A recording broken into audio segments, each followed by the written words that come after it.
L'ambulatorio di terapia del dolore dell'ospedale San Giovanni di Dio di Agrigento è sempre più una realtà consolidata con volumi di attività in forte incremento. Nato nel 2022 come articolazione del servizio di anestesia e rianimazione diretto dal dottor Gerlando Fiorica, l'ambulatorio ha infatti recentemente aumentato i giorni di apertura al pubblico, passando da 4 a 5 giorni alla settimana, da lunedì al venerdì mattina, continuando a registrare un crescendo numero di prestazioni erogate.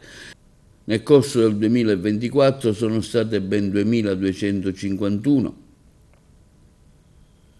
Il trend risulta ancora in crescita nel corso del 2025. Il servizio offre sia consulenza interna all'ospedale per tutti i reparti che lo richiedono, sia esterna tramite prenotazione al CUP, cui si accede per mezzo di impegnativa del medico curante con richiesta di visita antalgica.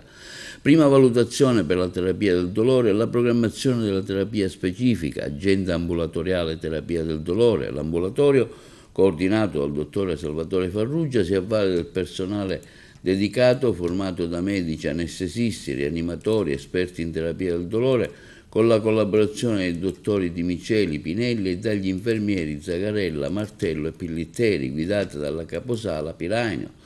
Il dolore rappresenta un campanello d'allarme allerta del fatto che l'organismo ha subito o sta per subire un danno, a volte tuttavia si protrae nel tempo e diventa esso stesso una vera e propria malattia, che se non trattata può causare danni fisici e psicologici permanenti. Le terapie oggi sono all'avanguardia e si parla spesso di tailoring perché la cura, pari a un vestito sartoriale, deve essere personalizzata sul paziente. Esistono vari momenti di trattamenti, da quelli farmacologici a quelli mini-invasivi, fino ad arrivare alla cosiddetta chirurgia percutanea del dolore, che prevede interventi di neuromodulazione e di neurolesione per eliminare o ridurre il dolore quando la terapia farmacologica non è efficace.